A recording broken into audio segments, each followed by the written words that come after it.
Abuso sexual infantil, um crime que desperta repulsa e é cercado de tabus. Segundo o último boletim epidemiológico divulgado pelo Ministério da Saúde, entre 2011 e 2017, foram notificados mais de 180 mil casos de violência sexual infantil. Desse total, 51% das crianças têm de 1 a 5 anos. Os números, que já são alarmantes, podem ser ainda maiores, já que muitos casos permanecem em segredo. Como mudar esse cenário? O que o poder público tem feito para evitar que ainda mais crianças tenham a infância interrompida? É no Estúdio News que começa agora.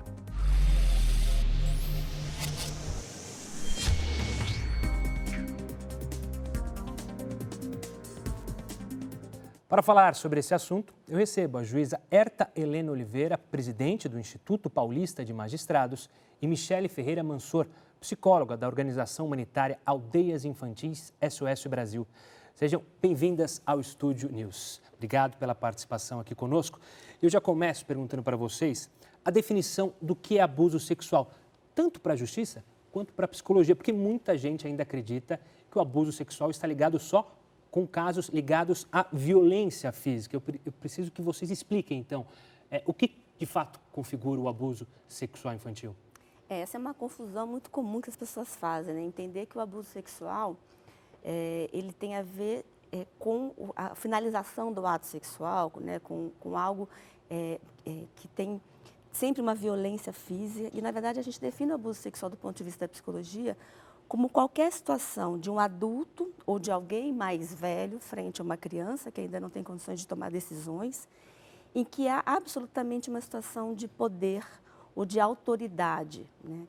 É uma situação em que a criança se sente coagida a fazer algo que muitas vezes ela nem sabe muito bem o que é. Então, sempre essa relação de poder ou de autoridade. E ele pode passar desde daquilo que a gente chama de voyeurismo, né, de olhar o outro, de tocar, até o ato sexual, né, o que, nesse caso, como violência, é o estupro propriamente dito.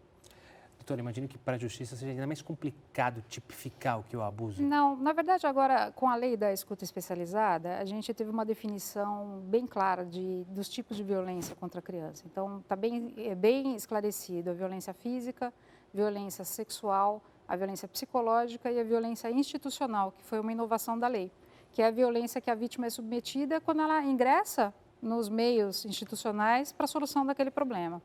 Eu diria que para a gente caracterizar bem o abuso sexual, essa utilização da criança por um adulto, ela tem o cunho de satisfação sexual.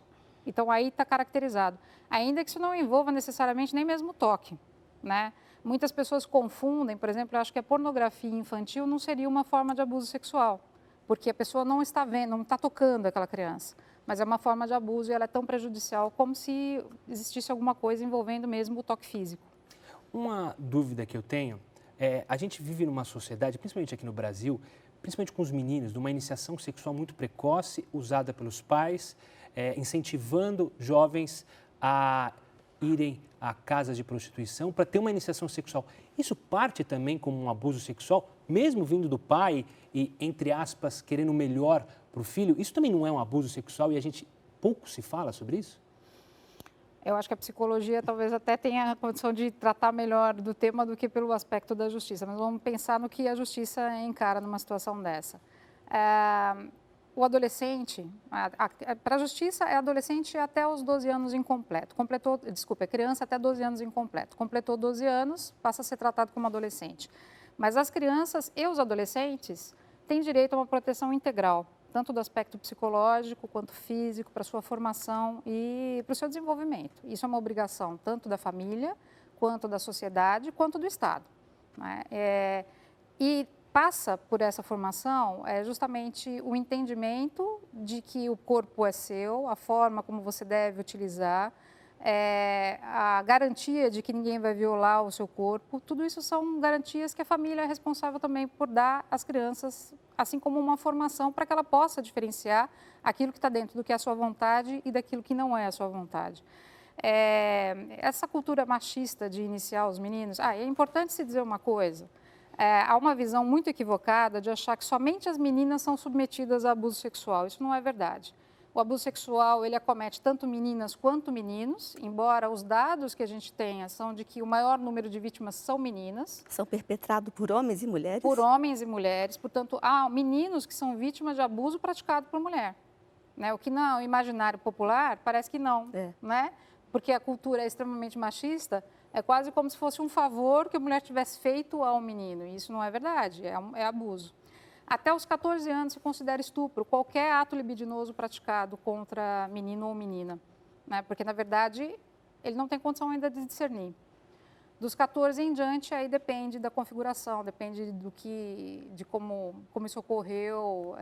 Aí já não é um estupro presumido, mas ainda pode caracterizar estupro também, que pode ser praticado tanto por mulher quanto por homem.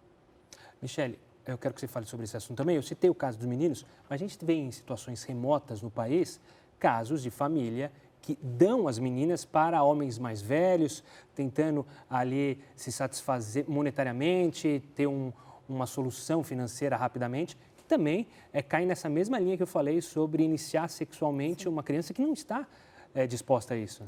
No Brasil, por exemplo, a gente tem dados dos casamentos infantis ainda, né? Em algumas regiões, e não muito longe da gente, esse ainda é um fenômeno. A gente pensa que isso está muito distante em outros países, isso acontece também no nosso país. E para a psicologia, eu diria que o que caracteriza uma violência, né, portanto o abuso, é você submeter a criança a qualquer situação onde ela não tem escolha, né, onde ela se sente sujeita a. Mas, Michele, uma criança tem escolha, né? Então, se a gente pensar, né, a doutora trouxe a questão do abuso, do ato sexual antes dos 14 anos, que é considerado o estupro de vulnerável, independente daquela menina ou aquele menino eventualmente disse sim. Porque não há real condição de escolha, não há uma decisão consciente, concreta, ainda que muitas vezes até pareça que existe, né? Então, no caso dos meninos que são submetidos, levados, esse exemplo que você trouxe é um exemplo muito bom, a prostíbulos, etc., o quanto ele quer de fato, né? Será que com um menino com 13, 12 anos, 14 anos, e eventualmente ainda que a lei presuma que a partir dos 15 já não é um abuso sexual ou não é violência, ele tem idade para decidir, ele tem maturidade emocional. Então, eu sempre digo que o jeito da gente pensar é tentar enxergar o mundo a partir dos olhos dessa criança. Como é que ela vê? Qual é o tamanho dessa pessoa frente a ela? Aquela situação onde ela está exposta. Tudo aquilo que a gente entende que é ameaça é violência, do ponto de vista psicológico, e marca para sempre.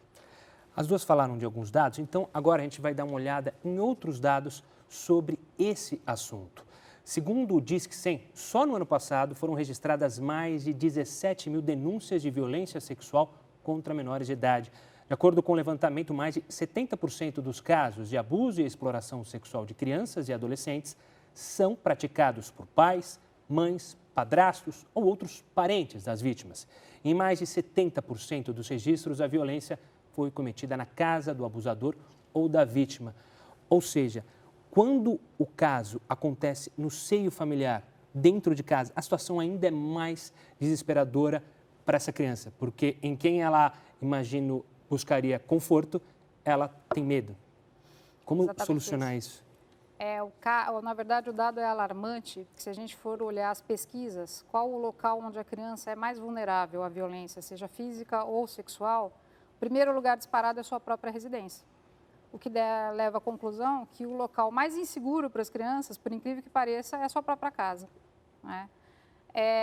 Quando o abuso é praticado, e normalmente em 80% dos casos, ele é praticado por alguém que a criança conhece, então isso também é um outro mito que precisa ser desmistificado, essa ideia de que é o homem do saco que vai passar na rua, raptar a criança e praticar um ato sexual contra a sua vontade, isso corresponde a menos de 2% dos casos. Na verdade, a grande maioria dos casos acontece dentro da sua própria casa, ou com um parente próximo, ou com um conhecido, ou com um vizinho. E isso é uma situação em que as famílias têm que estar extremamente atentas, porque é uma realidade que não pode ser ignorada. E de que forma conseguir ouvir essas crianças, já que é lá dentro da família, ou seja, um padrasto, um tio, como a doutora falou, como elas conseguem colocar para fora algo? Como é que a gente fala algo que é muito difícil? Só se existe um ambiente de extrema segurança e confiança, né? As pessoas me perguntam muito qual é o caminho para a gente trabalhar a prevenção, né? Se a gente for pensar nisso, né, por que uma criança vai com alguém que ela confia extremamente para algo e ela deixa que essa pessoa lhe faça algum tipo de mal, justamente porque ela confia, né? E que ela não tem, ao mesmo tempo, condições no seu ambiente de relatar o que está acontecendo. Então, a gente sabe que nas famílias, trabalhar a questão da sexualidade, falar sobre isso, falar sobre o seu corpo, sobre os seus sentimentos, ainda é um tabu. O brasileiro tem um tabu muito grande com as questões ligadas à sexualidade. Então, a gente estabelecer um ambiente mais confiável, de mais confiança e mais trocas e diálogos, diminui isso. Agora, a doutora trouxe, né, essa questão de que não são pessoas desconhecidas. Isso é um ponto muito importante que a gente precisa entender. Além das pessoas dentro da própria casa, pessoas que são próximas às crianças. Então, a gente tem muitos relatos das atividades esportivas, clubes que as crianças frequentam. Então, às vezes, os pais deixam as crianças num clube que a família costumava frequentar, deixa lá para passar uma tarde e não tem ideia de que algo pode estar acontecendo com aquela criança de maneira muito séria. E esse silêncio é a grande dificuldade na questão do abuso sexual, né? Romper esse silêncio, justamente porque são pessoas conhecidas, é que é o grande desafio para as crianças. A gente tem casos também que a família percebe que tem algo errado, algum membro da família sabe que tem algo errado, mas ainda assim se omite, seja porque é o padrasto, a mulher que é casada com o padrasto da criança que comete os abusos, mas ela se omite. Por que isso acontece ainda? Há uma explicação lógica para isso? E eu vou dar uma coisa pior ainda, que é mais complicado ainda. Não só se omite, muitas vezes não acredita na criança. Tem a coisa da fantasia. Ela está fantasiando, ela viu a novela, ela viu isso em algum lugar, está exagerando, está mentindo. Isso é muito, muito comum e muito danoso, né? Para que se configure o abuso sexual, pelo menos assim, em termos técnicos, não que isso seja necessário para se punir um eventual abusador, mas como é que se configura essa situação? A gente diz que existe duas síndromes, a síndrome do silêncio e a síndrome da adição. A síndrome da adição é por parte do abusador, porque, na verdade, é um vício, ele acaba desenvolvendo um vício que o acaba impelindo, toda vez que ele tiver oportunidade, ele vai repetir aquele ato. Portanto, não é algo que vai parar sozinho, a necessidade de uma intervenção para que essa pessoa pare de praticar o abuso. E por parte da vítima existe a síndrome do silêncio, que é justamente o fato de não falar o que está ocorrendo e, dessa forma, acabar colaborando para que isso permaneça, se perpetue. Por que a criança não fala? Por N motivos. Porque ela sofre ameaça, porque ela fantasia que se ela falar, a família dela vai se desestruturar inteira, que pode acontecer uma desgraça, que ela vai ser retirada da família. Isso é muito comum o abusador falar isso. Olha, se você denunciar, vão te tirar daqui e mandar para a FEBEM. Como se ela fosse culpada pelo abuso e não ele que está praticando. O sentimento de culpa. Então, tem N razões que fazem com que esse silêncio se perpetue. Por parte dos outros adultos que poderiam interferir, que muitas vezes percebem. Mesmo sem perceber, muitas vezes eles colaboram para que a situação perdure. Primeiro, porque elas não querem encarar uma realidade dessa que não é nada fácil. Realmente é desestruturante e vai pôr em xeque todas as relações ali que aquela pessoa tem. Vamos supor que seja uma mãe com o pai de uma criança, por exemplo. A mãe percebe que está ocorrendo um abuso. É uma situação bastante complexa, mas que, obviamente, não justifica a omissão por parte da mãe. Mas, muitas vezes, com essa alegação de que vai acontecer algo pior se aquele abuso for revelado, o silêncio vai se perpetuando. Então, vamos supor que seja um abuso praticado por um terceiro, que não é o pai ou a mãe, mas é um cunhado, alguém da família. Aí, a mãe coloca, se seu pai souber, ele vai matar a pessoa. Olha a responsabilidade que ela transfere para a criança, como se ela fosse responsável pelo ato do adulto. O que o adulto vai fazer com a informação que ele vai receber, né? E isso acaba colaborando para se perpetuar a situação. Na psicologia, a gente fala que a criança ela sofre dois processos, o de vítima, porque ela está sendo vítima de uma situação de violência, e de vitimização, ou seja, ela é colocada num lugar onde ela não pode falar, muitas vezes até por profissionais de saúde. Então, o único lugar que ela passa a ocupar na vida é o de vítima, e aquilo vira a maneira dela viver. Inclusive, há situações onde, depois que a situação é definida, a questão sexual fica muito marcada no corpo dessa pessoa. É como se ela só se relacionasse com o mundo através desse lugar que foi colocado para ela. Então, romper o silêncio, né, é muito difícil. A doutora trouxe um aspecto que, do ponto de vista da psicologia, para a gente entende que é o fenômeno mais complicado, que é a família romper os seus vínculos, aquilo que para nós é o mais sagrado, né? Os vínculos que a gente tem da família. Toda família tem um código interno, mas não romper isso traz um dano que vai só... É um círculo vicioso muito profundo, né? A gente vai continuar a nossa conversa. O Estúdio News vai para um rápido intervalo e volta já. Não saia daí, a gente continua o nosso bate-papo em instantes.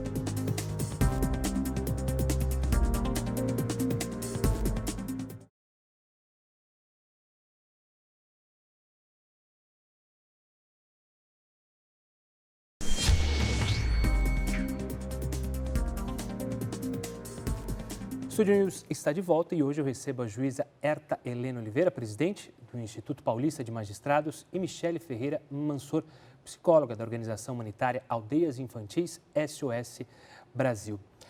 Antes do nosso intervalo, vocês citaram profissionais, se não me engano a Michele citou profissionais da saúde. Eu queria então trazer para o profissionalismo das delegacias e órgãos competentes aqui no Brasil. Eles estão preparados para tratar das denúncias em si, principalmente para você, Herta? Não estão preparados, mas vão ter que se preparar, porque agora a gente tem uma lei que obriga, né? Então, acho que todos vão ter que se adequar ao que está previsto para a forma como se tem que ouvir uma vítima de violência sexual quando ela é criança ou adolescente.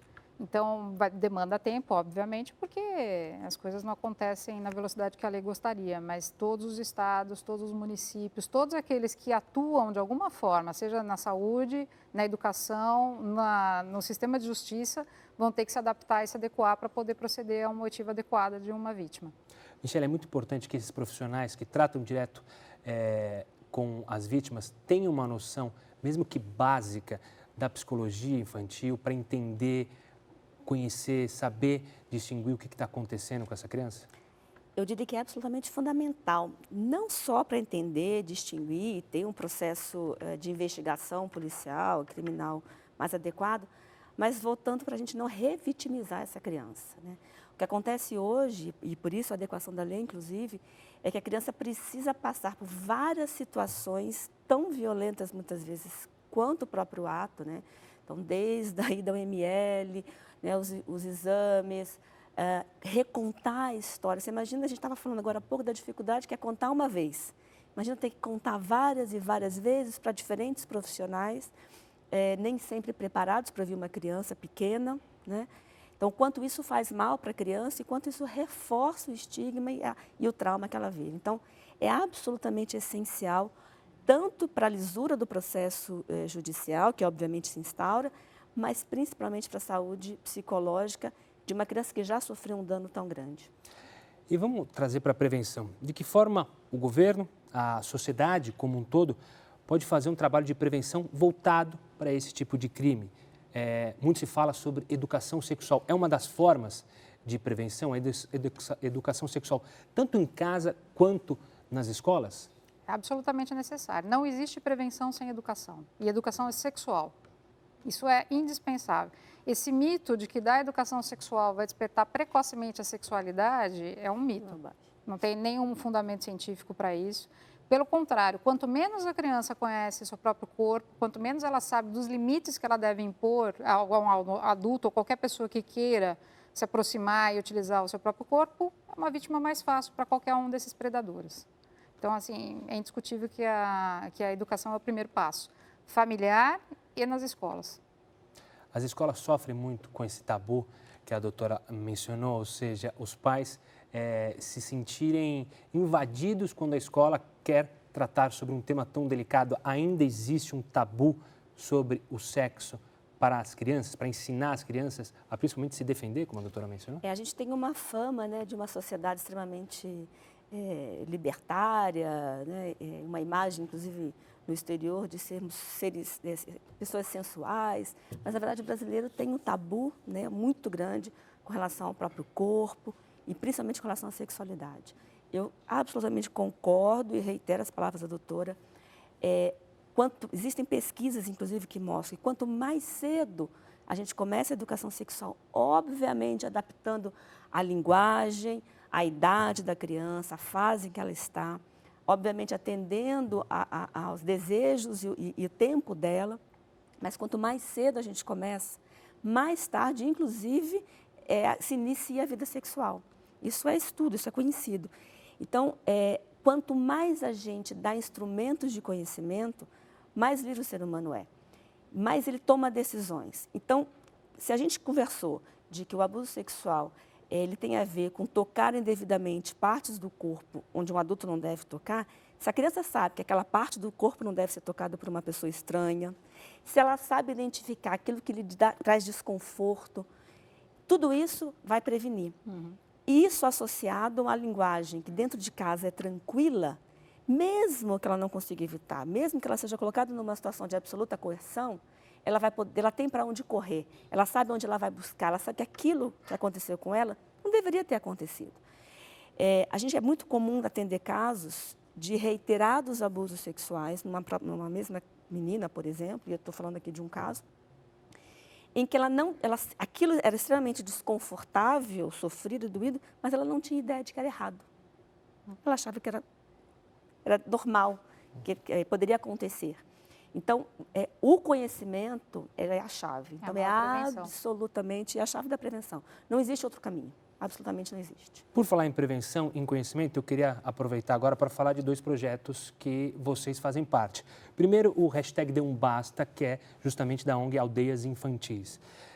Conta um pouco mais sobre como funciona essa campanha que era digital. Esse ano vocês tiveram uma estratégia diferente. Explica para a gente como funciona o projeto e como foi essa mudança da comunicação.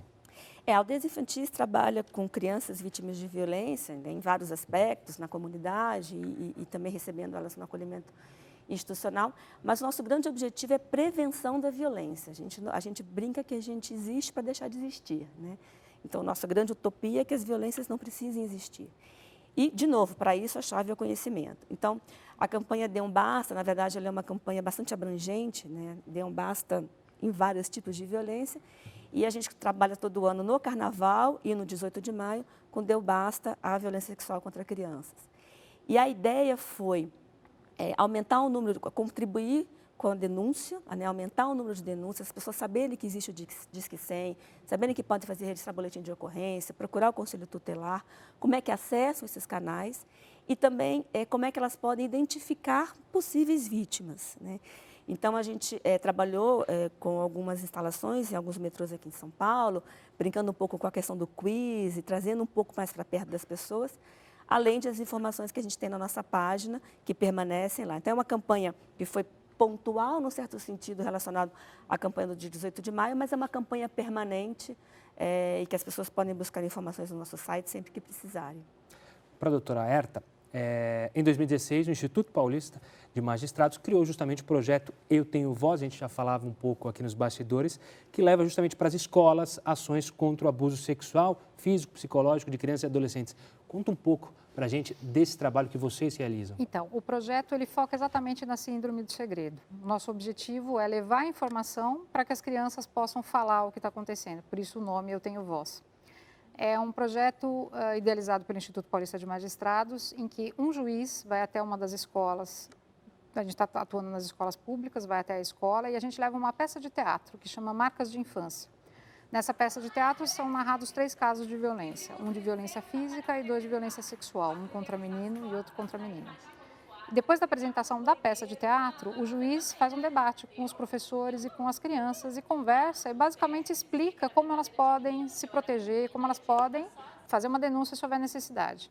Quando a gente idealizou o projeto, a gente achava que ia finalizar por aí, que ia levar a informação e esse seria o nosso objetivo cumprido.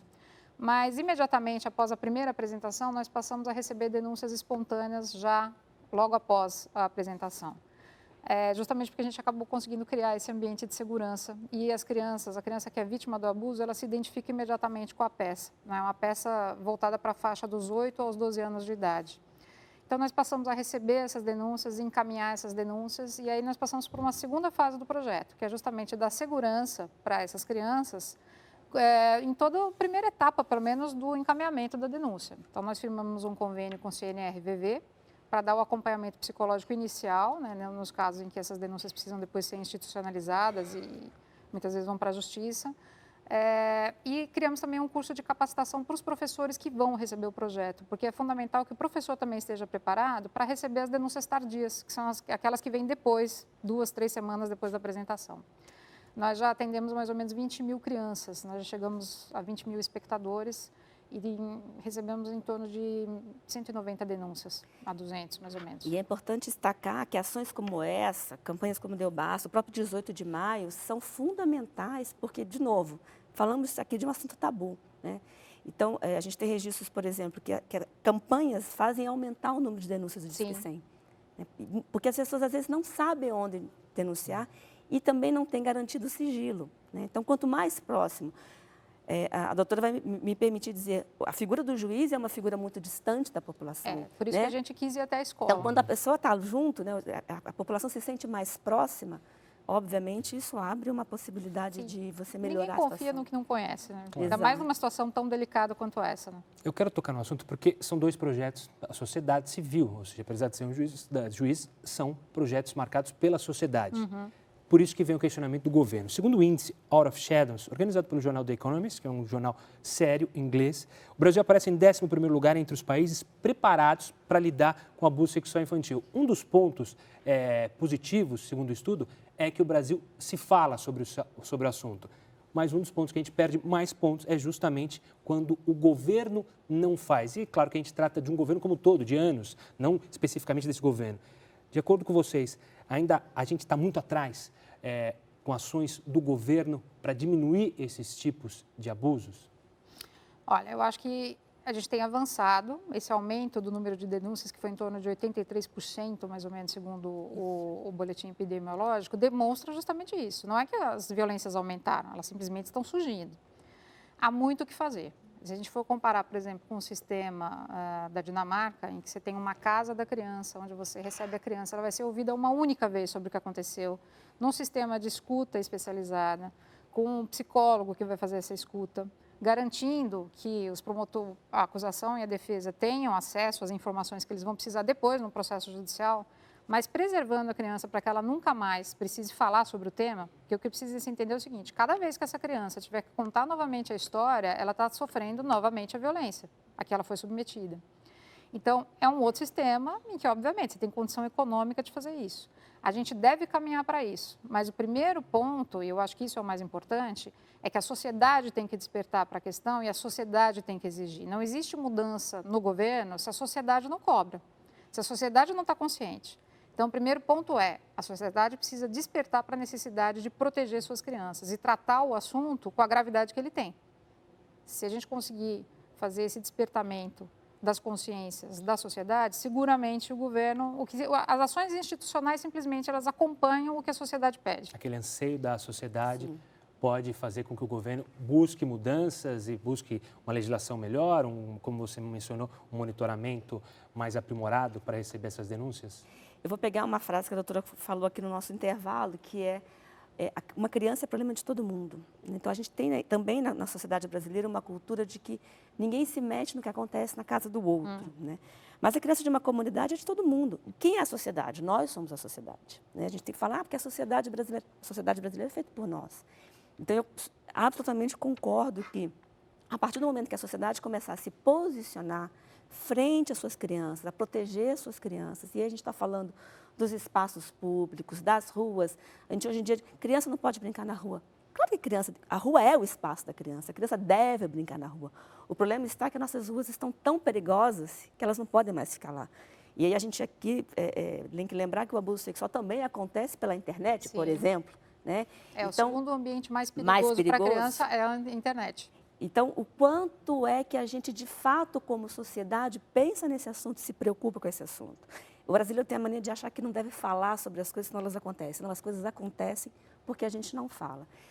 E eu queria ressaltar mais um aspecto da questão governamental, que é a questão da saúde, né? A gente ter atendimentos médicos, porque quando você tem uma situação mais grave, onde há, de fato, uma violência física, o primeiro atendimento é na saúde. Então, os prontos-socorros, as equipes de pronto-socorro estão fazendo um apelo para os profissionais de saúde de receberem as crianças com um cuidado diferente. Porque a gente fala muito do sistema de justiça, que a gente associa diretamente, mas a saúde está diretamente implicada nisso. E a forma como você vai manipular um corpo que acabou de ser muito machucado faz muita diferença.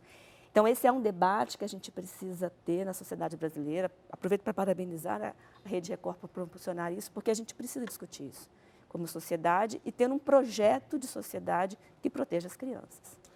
Doutora, é claro que a gente está falando sobre todos os casos, a prevenção, mas é importante salientar a maneira correta de se denunciar esse tipo de abuso. A gente falou muito do Disque 100, eu queria que você falasse mais sobre como as pessoas podem denunciar, mesmo se for uma adolescente de 14 anos que passa por isso, desde uma mãe que percebe que o filho está diferente, um pai que percebe que a filha não está agindo da mesma maneira. Como denunciar o abuso sexual infantil? Bom, são duas coisas. A primeira mensagem que eu passo é para as crianças e para os adolescentes, se eles precisam fazer uma denúncia, como é que eles devem proceder. Nesse caso, o que a gente aconselha é que primeiro procurem uma pessoa de confiança. Qualquer pessoa que seja da sua confiança. O pai, a mãe, a madrinha, a tia, o professor, um amigo da escola, alguém em que ele confie e que falando, essa pessoa vai acreditar e vai auxiliar no processo de denúncia. Agora vamos pensar na segunda hipótese, que é justamente a de um adulto ter que efetuar uma denúncia envolvendo a criança, né? Primeira coisa, para um adulto que recebe a informação de que ocorreu um problema de abuso ou violência sexual ou física, nunca duvide da criança. Não é função de quem está ouvindo a denúncia descobrir se é verdade ou não. A gente tem o péssimo hábito de achar que a gente tem que investigar para saber o que está acontecendo. Então vamos ver se é verdade mesmo. Não duvide, porque a criança não inventa. Ela não tem condição de inventar alguma coisa nesse nível. Então, primeira coisa, acredite na criança. Depois, há N formas de se fazer essa denúncia. Supondo que exista um risco iminente para aquela pessoa que vai proceder à denúncia ou para a própria criança e ela não quer fazer uma denúncia formal, aparecer como denunciante. Ela pode fazer denúncias anônimas pelo Disque 100 ou pelo 180 aqui em São Paulo, ou ainda pelo aplicativo Proteja Brasil, né? Que é pela internet, também se pode fazer dessa forma. Se é o caso da mãe, por exemplo, ela vai ter que, obviamente, uma pessoa que é próxima, ela pode procurar uma delegacia de polícia da mulher de preferência. Ela pode procurar o conselho tutelar. Ela pode procurar diretamente o Ministério Público ou o juiz da vara de infância e juventude e fazer a denúncia diretamente. Então, são muitos caminhos, né? O que não pode é ocorrer a omissão. E aí chegar e levar a informação do que aconteceu. Para aquele que recebe a denúncia, né, resista à tentação de querer ficar sabendo detalhes, de perguntar para a criança por que ela não fugiu, por que ela não correu, por que ela não gritou, porque o porquê é uma resposta que o adulto precisa, mas a criança não vai ter a menor condição de dar essa resposta, até porque ela nem sabe, porque muitas vezes ela nem sabe exatamente o que aconteceu. Então, e esse tipo de questionamento, que a gente fala que é uma oitiva com julgamento, ela acaba colocando a pessoa numa posição de culpabilidade, como se ela tivesse a responsabilidade de ter evitado um abuso, que partiu de um adulto, que é plenamente responsável pelo que fez, que sabe o que está fazendo. Então, evita esse tipo de questionamento, né? No momento em que se recebe uma denúncia, a atitude é de acolhimento. Esse é o primeiro passo. Michele, justamente para quem tem a suspeita, uma mãe que suspeita disso, é bom procurar algum profissional da saúde, um psicólogo, para entender mais, levar a criança para conversar com esse psicólogo. Às vezes, com um profissional, ela consegue falar de uma maneira muito mais fácil do que com a própria mãe e com o pai? Sim. Se você desconfia de algo e não reúne condições, olha, eu não consigo lidar muito bem com isso, eu não sei se é ou se não é, se há alguma dúvida, procure um profissional de saúde que você tenha confiança, de preferência alguém da psicologia. As secretarias de assistência municipais, todas, pelos CREAS e CRAS, todas têm um psicólogo ou um assistente social que são formados, treinados para ouvir, devem estar à sua disposição, né? Essa é uma situação de emergência, então não é uma situação de precisar agendar, onde precisa marcar horário. Olha, eu tenho uma situação, é uma pessoa que vai lidar com absoluto sigilo, então não precisa se preocupar com isso. E muitas vezes é quem vai te guiar para formalizar a denúncia. Então, às vezes, a pessoa não se sente preparada para ir procurar, por exemplo, uma delegacia ou o próprio conselho tutelar. Procure um serviço de assistência social, um serviço de saúde que costuma frequentar. Esse profissional está preparado e ele tem a obrigação de te atender e de te orientar. Muitas vezes é preciso uma escuta apurada.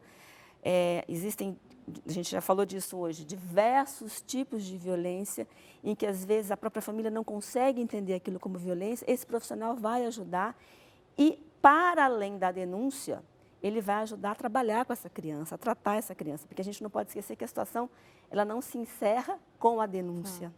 né? A partir da denúncia estar formalizada, se inicia um outro capítulo, principalmente ligado ao abusador, com a justiça, etc. Mas a gente também tem essa criança para cuidar, a gente tem essa família para cuidar, porque toda uma situação se estabeleceu ali. Então, é esse profissional que vai te dar esses caminhos e que vai poder ajudar a sua família a se reorganizar a partir desse fato.